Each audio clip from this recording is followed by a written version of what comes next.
Let me tell you something real. There are moments in history where you can actually feel the shift.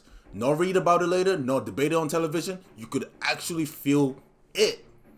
Last night was one of those moments. Somewhere in Iran, a family woke up to air defense sirens cutting through the dark. Somewhere in Washington, a room full of decision makers went silent before confirmation came through. Somewhere in Tehran, radar screens lit up and the realization settled in. This is not posturing anymore. This is not a press conference. This is not a deadline. This is action taking place right now. That's the difference between warning and enforcement. The clock didn't just tick down, it expired. And if you tune into one of my previous episodes where I spoke about Iran had a countdown of 10 to 15 days, that countdown just expired. Big Nathan reporting for duty. Before I get started, let me tell you something that's very much important. Nobody understands geopolitics better than me. Trust me and believe, nobody understands. So when I say these things, you need to listen attentively and open your ears. Because everything I'm about to say is extremely important. Pay attention. No longer what is happening is theoretical deterrence. This right now that's happening right now is kinetic consequence. The President of the United States has officially announced major combat operations inside Tehran. Major combat operations. That means sustained campaign structure. Not symbolic strikes, not messaging missiles. Campaign structure. This is going to be more of a campaign. Not just one day. This is going to be a couple days, lasting couple weeks. And it's going to be a little bit tragic. Let's pray to God everything works out well in the favor of the United States and the rest of the Western civilization and other countries that could be affected by this. I really pray for the Iranian people that they remain safe and sheltered. Notice how the address was structured. He didn't start with explosions, he started with memory. The US Embassy takeover in Tehran, American hostages, the Marine barracks bombing, the USS Cole, the IED in Iraq, the proxy militaries, and the support for the other team that you already know what I'm talking about. That wasn't a random story, that was a moral architecture. Before force, you build legitimacy. You build legitimacy. Before escalation, you build a narrative foundation. He labeled Iran the #1 state sponsor of terror. He repeated, Iran can never have a nuclear weapon. He referenced Operation Midnight Hammer, claiming its severely damaged nuclear capacity. That frames this not as aggression, but prevention, protection, and elimination of threat. I'm going to say this again, nobody understands geopolitics better than me, so when you pay attention to what I'm saying, listen carefully because this is extremely important. Then came the part that escalated beyond standard military framing. He addressed the Iranian people directly. Towards the end of the speech, he said, the hour of your freedom is at hand. He told the civilians, stay sheltered, don't leave your home, it's very dangerous outside, bombs will be dropping everywhere. Then, when we are finished, take over your government. It will be yours to take. This will probably be your only chance for generations. And he also said, for many years you have asked America's help. No president was willing to do what he was able to do tonight. Now you have a president who is giving you what you want. Because that moves the conflict from deterrence into legitimacy pressure. That is messaging aimed not just at leadership, but at population psychology.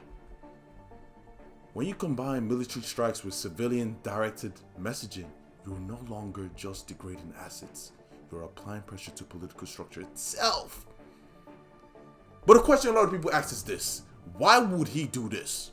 Why? I mean, why would he wake up one day and just do all of this? A lot of people are asking me right now, why would the president send missiles into Iran? Why escalate like this? Why would he go after a regime? Let me slow this down for you a second. For the people who don't understand things. Remember, I always say these things. There are two types of people watching this right now. The people who understand geopolitics and the people who do not. There are people who understand it very well. They understand these things play a role in the future generations that's to come. And there are the people on the other side. The people on the other side don't understand anything that's going on. They think it doesn't matter. They think it doesn't bother them. It doesn't affect their salaries, their jobs. It doesn't affect their market, what they buy in the grocery store, what they trade online on crypto, trade, stocks. They think it doesn't matter. But let me slow this down, this whole section for you. Because this is where people start thinking emotionally instead of strategically. When I say these things, I want you to pay attention. The President of the United States does not wake up one morning, stretch, sip coffee, and randomly decide, let me launch missiles into another country. That's not how it works. Every single day, the President gets intelligence briefings, real-time intelligence, CIA briefings, Pentagon threat assessments, satellite imagery, signals, intelligence, cyber activity reports, movement of missiles, movement of ships, movement of proxy groups, things you and I will never see in full detail. Now, let me be clear. That doesn't mean every action he makes is perfect, but it does not mean the president operates inside an information environment that is completely different from what the public sees. That's what it means. The president operates inside an information environment that is completely different from what the public sees. We see headlines. He sees classified threat models. We see clips. He sees projections. So ask yourself something simple. Is it possible that Iran has capabilities that the public doesn't fully understand yet? Is it possible that intelligence briefings showed timelines and risks that haven't been released publicly? Is it possible that waiting looked more dangerous than acting? That's not conspiracy, that's national security. Nobody understands geopolitics better than me. Trust me and believe, nobody does. When I say this, listen to what I'm saying. Everything I say is extremely important. Leaders don't just react to what already happened. Sometimes they act based on what they believe is about to happen. That's called preemption. That's called deterrence preservation. That's called risk calculus. You don't see the classified map on the wall. You don't hear the full threat briefing. You don't see the probability assessments. But those things exist. And sometimes decisions are made because not everyone understands what's going to happen.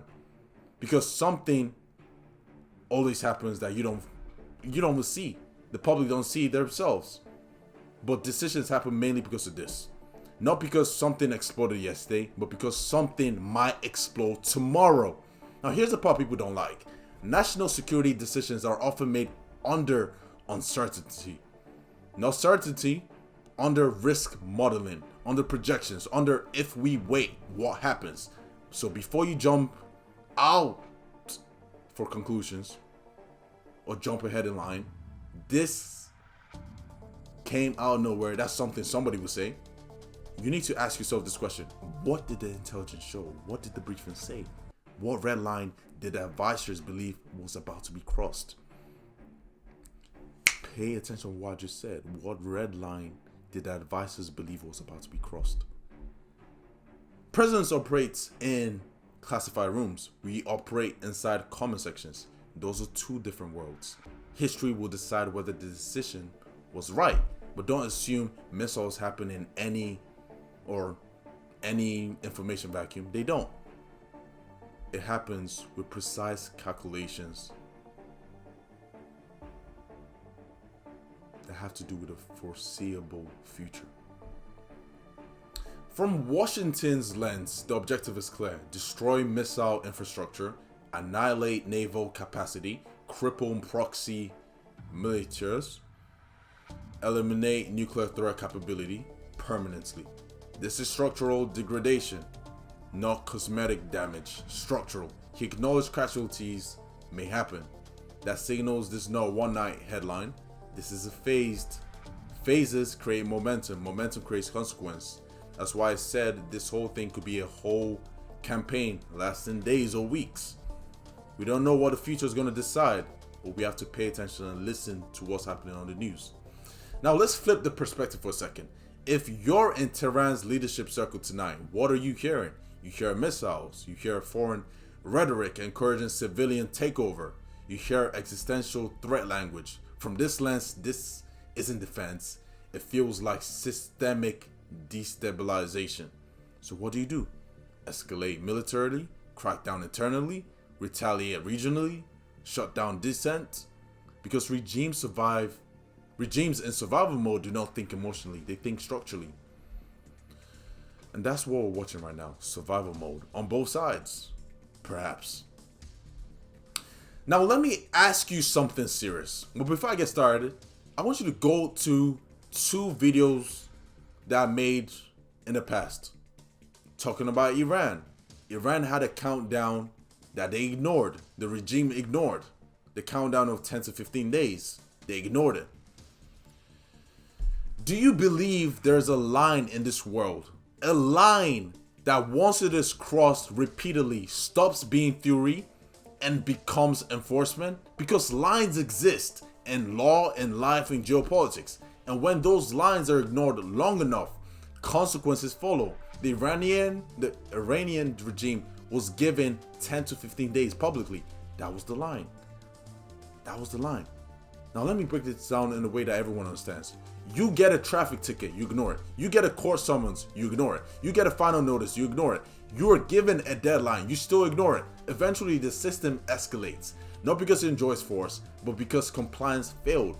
At some point, law enforcement shows up at your door. And when federal agents showed up, they don't come casually, they come prepared, armed, serious. Because at that stage, the system has moved from warning to enforcement.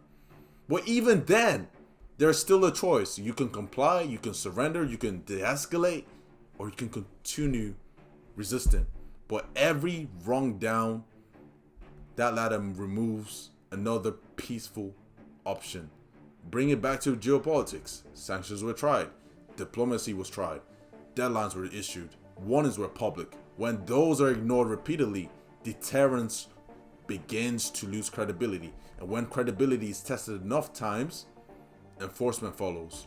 Not because it is preferred, but because it becomes the last level left. The real question isn't why did this happen? The real question is when the line was drawn. Why wasn't it respected? Because lines exist. Red lines exist. I'm going to say that again. Red lines exist. And when they are crossed publicly, repeatedly, defiantly, you're just being defiant at this point, consequences follow. That's not rage, that's structure.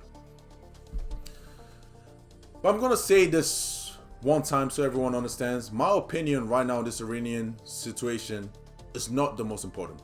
Let me address something directly. A lot of people ask me right now, Big Nathan, what's your opinion? And here's the truth. My opinion is not the most important opinion in this situation because I don't live in Iran. I didn't grow up under the regime. I didn't experience the daily restrictions, the economic pressure, the internal surveillance, the societal controls, and the social controls that happens. So if you really want perspective, don't start with me. Start with the people who live there. Right now, if you go on social media, I'm not talking about Western commentary. I'm talking about videos coming directly out of Iran. You'll see something interesting. Go on Twitter right now. Go on Instagram. You'll see some people dancing. You see some people celebrating. You see clips of citizens expressing hope that the regime's grip might finally loosen. Now, is that the entire country? No. Social media never shows the full picture, but it shows emotion. And emotion tells you something. If people who actually live under the government are publicly celebrating possibility of change, that says something. That carries weight. That carries more weight than my personal opinion sitting here in America analyzing geopolitics. Because lived experience is stronger than commentary. Nobody understands the difference between analysis and live the reality better than me. Trust me and believe, nobody does. Everything I'm saying right now is extremely important. Trust me, it's extremely important. Now let's be disciplined for a second. There are people inside Iran who are afraid. There are families worried about instability. There are people who fear chaos more than they fear the regime. That's real too. This isn't a movie. This is a country of millions of human beings. Maybe a 90 million population. I don't know the facts, but here's the part that matters. For years, there have been protests inside Iran. For years, there have been internal dissent movements. For years, there have been voices asking for outside pressure. And now, when you see some citizens online saying, finally, someone is willing to confront the regime. I've seen people on Twitter right now saying, on Iran, people who live in Iran at the moment saying, I love Trump. High schoolers saying that I love Trump for helping them target the regime right now. You have to at least acknowledge that sentiment exists. Not everyone, but some. And these voices matter more than my personal take. Because I can analyze incentives. I can analyze power. I can analyze leverage. But the people who live under it, they feel it. And if some of them are celebrating tonight, believing that external pressure might change their future, that tells you something about how they see their own government, who is a regime. Now, does that mean regime change is guaranteed? No. Does that mean instability wouldn't happen? No. Does that mean anarchy wouldn't emerge out of this whole situation? No. Does that mean every Iranian agrees? Absolutely not. But it does mean there are people on the ground who believe the moment matters, and their voices are stronger than my opinion. So instead of asking me what I think, go watch what they are saying. Because geopolitics is one thing, but living under regime is another. And lived experience always carry more weight than commentary. If you want to know the whole perspective of the situation, go online and see how the Iranian people have reacted. Now zoom out for a second. You have the oil markets reacting, defense alliances recalibrating, regional actors brace, Moscow watches, Beijing watches, Riyadh calculates, Israel prepares. This is not isolated, this is systemic.